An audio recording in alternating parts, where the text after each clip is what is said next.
Shalom. And I'm going to start off by giving all the praise, honor, and glory unto Yahweh, Bahashem, Yahweh Shai, Bahashem, Wachach Chodesh. Double honors to my teachers, the apostles and elders of Great Millstone, and salutations to you, Akim, that's out there listening, pushing forth this word with truth and sincerity, and your few Akwat as well, that's listening with sincerity. All right, today, just coming back at you guys through the spirit and power of Yahweh, Bahashem, Yahweh Shai. And we're not here to to keep the law to a T, okay?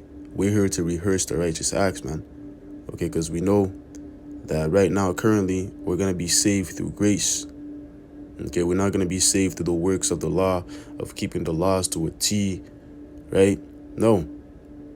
If you think that, then you would disannul the sacrifice that Yahweh Shai did for the nation, did for his elect, okay? The reason why I said the elect, because only the elect is going to be saved on this side via that sacrifice of Yahweh Shai. So you claiming that, you keep the law to a T, it's by the laws that, you're going to be saved, then you're disannulling the sacrifice of Yahweh Shai. Point blank, period. You're saying Yahweh Shai's sacrifice is of none effect. Okay?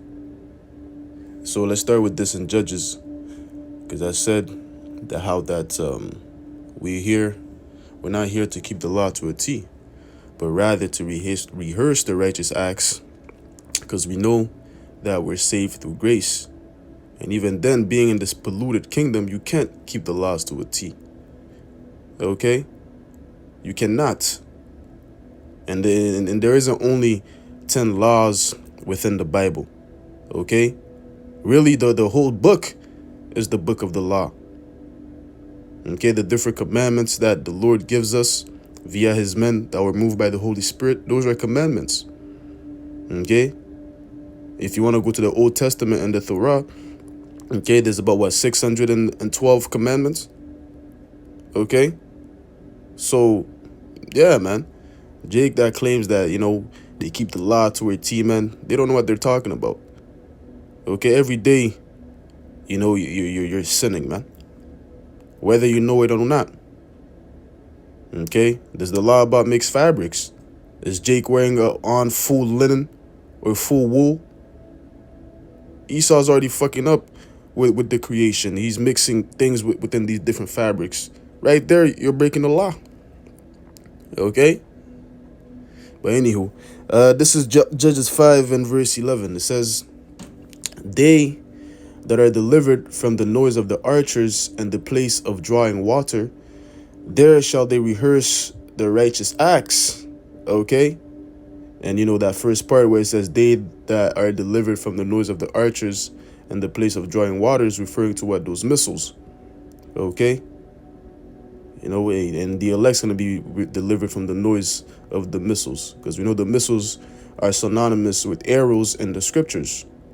You can read about that in the book of 2 Ezra 16. Okay, speaks about that. And even Jeremiah, I think 50:14, it speaks about, how that all the nations that bend the bow to shoot at Babylon. But the point is what? There shall they rehearse the righteous acts of the Lord.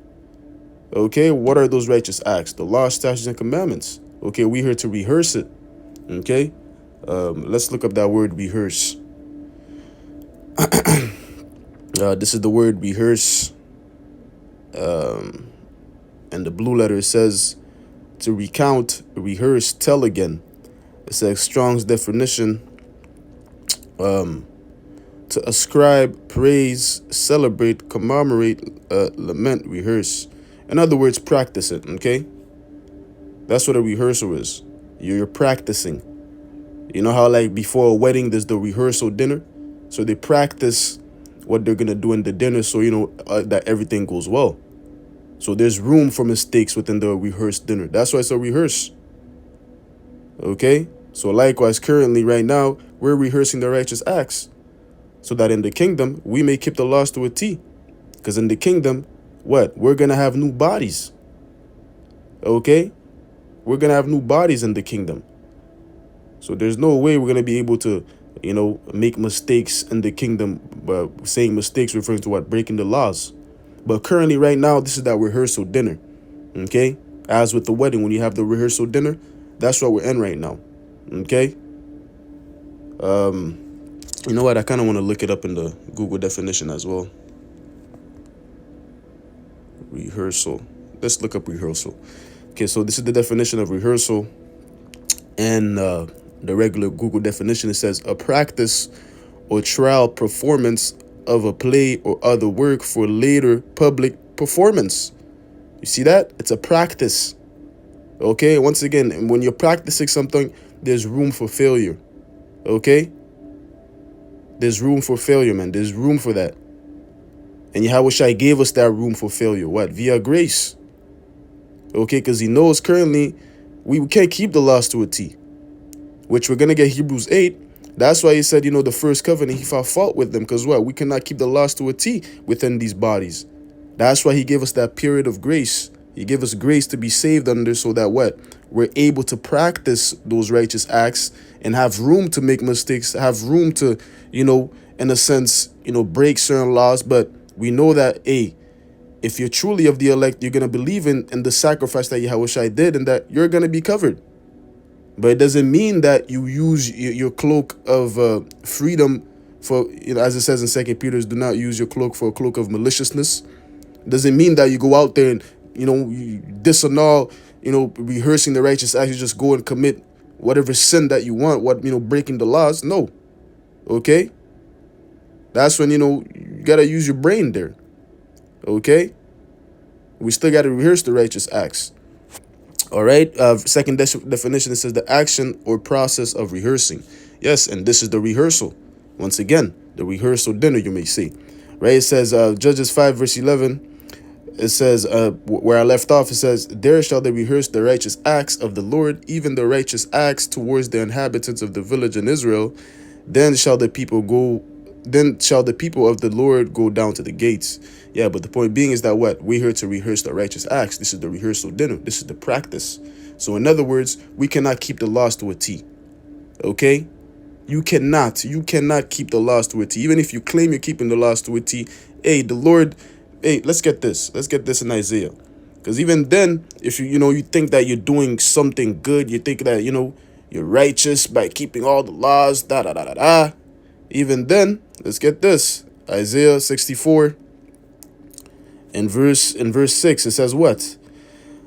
But we are all as an unclean thing, and all our righteousness are as filthy rags. And we all do fade as a leaf, and our iniquities like the wind have taken us away. You see? So even if you claim that you're keeping all the laws, that you're so righteous, okay, the Lord is viewing you as a filthy nigga. Okay? You're still as an unclean thing before the Lord. All right? Thinking that, I keep all the laws. Nah, the Lord's looking as a filthy rag. We're reading it. We're all as an unclean thing. All our righteousness are as filthy rags. You see that? Yeah, because currently we're polluted right now, man, in the sight of the Lord. Okay? It's only, once again, via the sacrifice of Yahushua, the Lord is finding favor unto us again. And that's the only way the Lord's going to find favor to you, is by you, acknowledging and accepting the sacrifice of Yahushua. Accepting that, it's through Yahushua you will be saved. That's when the Lord is going to look on you. Okay, and see, this is my servant. But if you disannul that and saying, it's the laws, then, you're an unclean thing before the Lord. And even us right now, we're an unclean thing before the Lord. You see? That should put you also in a humble mindset too. To where I do this, I do that. Don't be like that Pharisee, which in the parable, the Pharisee and the publican, when he came up to pray, say, I fast twice a week. I'm not like this publican, I give tithes, so on and so forth. Boasting within, his works, right? Which we're not supposed to do. Because already, like we're reading, we're an unclean thing before the Lord. We're as filthy rags before the Lord. Okay? Being in this current flesh, this polluted flesh, okay, we're sinning every day. Okay? The thing about sin, it starts with a thought. Okay? It's not necessarily the action too, but before the action comes forth, it starts in the brain. It starts in the mind. It starts with a thought. Okay, that's it. That's why Yahweh Shai, said it's not that which goeth out. It's not that which cometh in a man, but that which goeth out that defileth him, which we're gonna get. Okay, this is Matthew 15. Let's start at verse 16. It says, "And Yahushua said, Are ye also yet without understanding? Do not ye yet understand that whatsoever entereth at the mouth goeth into the belly and is cast into the out into the drought?" In other words, you eat something, then you shit it out, right? Verse 18. "But those things which proceed out of the mouth come forth from the heart." And we know the word heart in the Hebrew is lab, which means mind. So Yahushua is saying, but those things which proceed out of the mouth comes from the mind, right? And they defile the man. That's what defiles you. Okay? Before you do something, it starts with a thought. So really, sin starts already in your brain. It starts in your mind, bro. So right then and there, if you're claiming that you keep the laws to a T, you're capping. You're lying. Okay? Because being in this polluted flesh, man, we're constantly bombarded with evil thoughts. We're constantly bombarded with thoughts of doing this, of, breaking certain laws. We're constantly, man. Okay, which the Apostle Paul spoke about that, in Romans, the seventh chapter, which we're going to get. That different law that he found it within his members. Right? Verse 19, it says, "For out of the heart, which is the mind, lab, proceed evil thoughts, murders, adulteries, fornications, thefts, false witness, blasphemies." See, it starts in the mind. That's what Yahweh Shai is saying. So already right then and there, you're breaking the law in your mind. When the scripture speaks about, before you commit adultery, it starts in your mind. You start lusting after the woman before you commit adultery. Right then and there, you're committing adultery in your mind. You see, that's breaking one of the laws. Right? Verse 20, it says, "These are the things which defile a man, but to eat with unwashed hands defileth not a man." Because, the wicked scribes and Pharisees, they were talking, ish, you may say, when they saw the disciples picking corn on the Sabbath. And then Yahweh shot to, get down on them and tell them, yo, it's not that goes into them and that defile them, but your actions, the thing that you speak, first and foremost. But it doesn't necessarily mean that you could go and eat any, unclean meat and then say, oh, it's not that I go into a man that defileth him, right? That what comes out. So that means I could eat swine. That means I could eat rabbit. No. Okay? You know what I'm saying? No, it doesn't mean that. All right? Because, Jake could be simple and then try to use, scriptures to their own liking to justify them doing wickedness. Because that's how Jake, that's Jake's behavior. Okay, but the point being in this is that what? It starts with a thought when you before you sin, before you do something. It starts in your mind. Okay, you get that thought and then you're like, oh, maybe I should do that. Maybe I should commit adultery. Scripture should say this. This snake, you know what I'm saying? You try to justify in your mind first before you commit it, right? But let's get this in Romans, because I said, the Apostle Paul spoke about that law, that different law that he saw within his members. Okay, because being in this current flesh, man, we're subject to sin. Okay, point blank, period. So you cannot say that you keep the laws to a T. If you're saying that, once again, you're capping. That's bullshit. All right, this is Romans 7 and verse 14. It says, "For we know that the law is spiritual, but I am carnal, sold under sin." Yeah, the law is indeed spiritual, but what yet? We're carnal, sold under sin. Because these bodies, once again, okay, they're sold unto sin. Okay, each and every day, once again, you get evil thoughts of doing this, doing that. Because these bodies are like free portals, you may say, for these demons to hop in and basically, it'll feed you with evil thoughts. With thoughts of going against the will of the Lord. You see, that's why, in Jude, the first chapter, around like the sixth verse, it speaks about, those angels that left their first estate.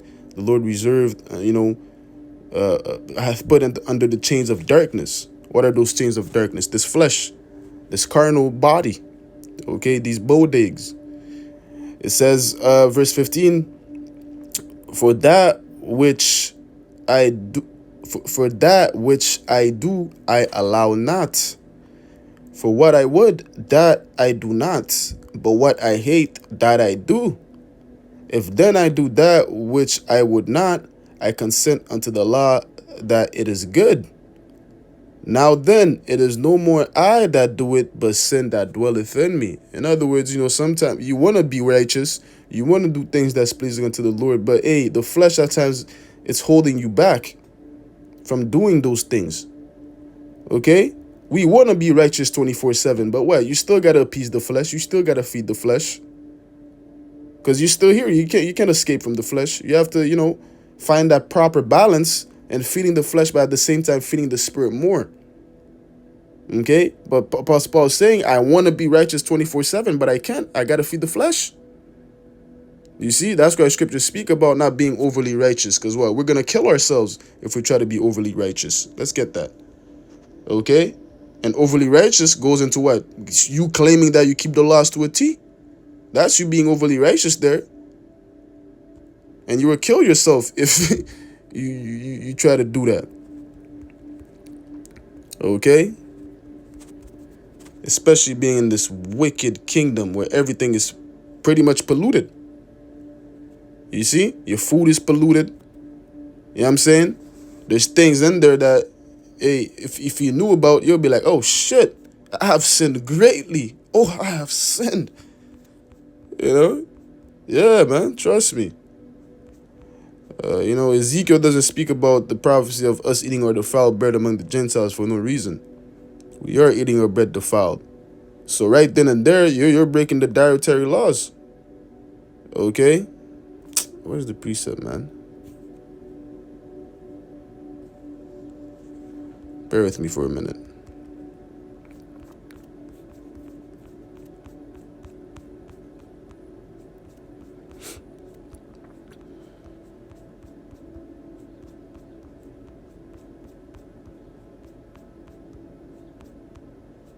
Bear with me. Just need to find this precept. I know it's in Ecclesiastes. There we go. This is the book of Ecclesiastes 7 at verse 16. It says, be not righteous over much, neither make thyself overrise. Why shouldest thou destroy thyself? Yeah, do not be over righteous much. Okay? By trying to keep the laws to a T. You're going to kill yourself. Okay? We're under grace right now, though. Yahushua gave us wiggle room to where that, certain things, he's gonna wink at. Okay? Because he knows that this current rulership is greatly polluted, where sin is promoted on all sides. And then you're in this flesh, you have to appease it, so you got to balance things out. So don't be over righteous. But at the same time, too, in verse 17, he's going to tell you what? Be not over much wicked, neither be thou foolish. Why shouldest die before thy time? So right there, it's telling you also you can't be over too wicked, too. You got to find that perfect balance. Okay? And for you to find that perfect balance is based upon what? Your relationship with the Lord. You're going to know the things that you're allowed to do and are not allowed to. Okay? Because the Lord is going to make it evident. Certain things you're going to try to do, the Lord is going to not make it go your way. Now you're going to know, okay, yeah, I can't go this, I can't do that, because, that's just not for me. And the more and more your relationship grows with Yahweh Shem Yahushai, you're going to find out the things that you're allowed to do and the things that you're not. But regardless, just don't be too much righteous and not too much wicked. It's basically telling you to find that perfect balance to where you feed the spirit more and then you got to feed the flesh too. That balance. All right. So back to Romans 7 and verse 17 again. It says, now then it is no more I that do it, but sin that dwelleth in me. For I know that in me, that is in my flesh, dwelleth no good thing. That's facts. Complete facts, man. There's no good thing within this flesh, man. That's why ultimately we're gonna need those new bodies, man, to where there's gonna be only good things. Okay? For to will is present with me, but how to perform that which is good I find not. Yeah, because the flesh is constantly withholding you back. Verse 19, for the good that I would I do not, but the evil which I would not, that I do. Yeah. Once again, because of this flesh. Now, if I do that I would not, it is no more I that do it, but sin that dwelleth in me. Okay, that's facts. That is facts. Okay, but you can't. Once again, Jay could use this precept too to say, yo, it's sin that's in me that's causing me to sin. It's not me. But you can fight that. You can fight that urge of committing sin. You can fight that urge, man. Don't just give up the fight and say, oh, it's sin that dwelleth in me that's causing me to do this. No, man. You gotta resist those evil thoughts and rebuke Satan, man. You see? Verse 21, I find in Allah that when I would do evil, when I would do good, evil is present with me. For I delight in the law of the Lord Yahweh Shem Yahushua. After the inward man, yeah, and the spirit, you delight after the law, right? You want to do all the good things that please the Lord, right? But I see another law in my members, warring against the law of my mind and bringing me into captivity to the law of sin which is in my members. Yeah. Okay. O wretched man that I am, who shall deliver me from this body of this death? Yahweh Shai is going to deliver us from this body of this death. Okay. And that's what we're earnestly waiting for. Okay. And that's why we're here rehearsing before ultimately the Yahweh Shai comes back, which will be that marriage. Okay. Of us, meaning the lamb and the heir, meaning Yahweh Shai and the heir, and being married, joined unto him. But before that, we got to practice the rehearsal dinner. You see? Now I want to get this in Hebrews 8. Okay. I made mention of Hebrews earlier. Hebrews 8 and verse 6. It says, but now hath he obtained a more excellent ministry, by how much also he is a mediator of a better covenant. Speaking about Yahweh Shai. Okay. It says, by how much also he is a better mediator of a better covenant, which was established upon better promises. Yeah. Which is that second covenant that Yahweh Shai established via that sacrifice. Okay. And we are in the transition of entering into that second covenant. We're not in it yet. We're simply in that transition. Okay, which the last verse is going to get into. Verse 7, it says, for if the first covenant had been faultless, then should no place have been sought for the second. Yeah. So if the first covenant was good, if keeping the laws, in this current body was good, hey, Yahweh Shai would have no need to go on the cross and die for us. Okay? You see what I'm saying? There would be no need for Yahweh Shai to go on the cross if the first covenant was faultless. But it was faultless. That's why he came. So once again, if you claim that, your righteousness comes from the law, you keep the laws to a T, you're disannulling the sacrifice of Yahweh Shai. You're basically saying Yahweh Shai's sacrifice was, it didn't do anything. You see what I'm saying? Because the first covenant was faultless. I mean, there was fault in it. Okay? That was a slip of the tongue right there. Right? And furthermore, in Romans 8, it tells y'all that, it's not of works lest any man should boast. It's by grace that we're going to be saved. Not of works. Okay? It goes on, but, works, faith with works as well. That's how you show forth your faith, by doing the works. The two and two go hand in hand. Okay? It says, verse 8, for finding fault with them, he said, behold, the days come, said the Lord, Yahweh Ba'ashem Yahushai, when I will make a new covenant with the house of Israel and with the house of Judah. Okay? Not according to the covenant that I made with their fathers in the day when I took them by the hand to lead them out of the land of Egypt, because they continued not in my covenant, and I regarded them not, said the Lord. And that's facts. Okay, that Daniel 9 and verse 11 on down tells y'all that all Israel transgressed the law. We transgressed the first covenant. Okay? You know, so indeed the Lord did find fault with us because we did not keep the laws that we made an oath that we would keep. You see, that's why the curses came upon us, right? It says, verse 10, for this is the covenant that I will make with the house of Israel after those days. So since the first covenant, there was fault in it, we can't keep it to a T. So that's when the Lord, he's going to bring that second one, where we will get that cheat code to keep the laws to a T, which would be like those new bodies. Okay? It says, with the house of Israel after those days, saith the Lord Yahweh Shem Yahushai, I will put my laws in their mind and write them in their hearts. And I will be to them a power, and they shall be my people. Yeah. So the Lord's going to give us new bodies to where, hey, the law is going to be within us. Okay. He's going to write the laws in our mind. Okay. You see that? You know, in Ezekiel, it tells you he's going to give us a heart of flesh and cast away the heart of stone. Okay. He's going to, he's going to clean us up. Okay. It says, verse 11, and they shall not teach every man his neighbor and every man his brother, saying, know the Lord, for all shall know me from the least to the greatest. Yeah, because all Israel is going to be righteous. Isaiah 45 verse 17, all Israel is going to be saved with the everlasting salvation, world without end. Okay, and even in Isaiah 60, around the last verse 21 or so, it tells you all that, all Israel is going to be righteous, or all the Lord's people is going to be righteous. Because what? Hey, in the kingdom, that second covenant will be fully established to where we're going to have those new bodies and all the nation will be righteous. Okay?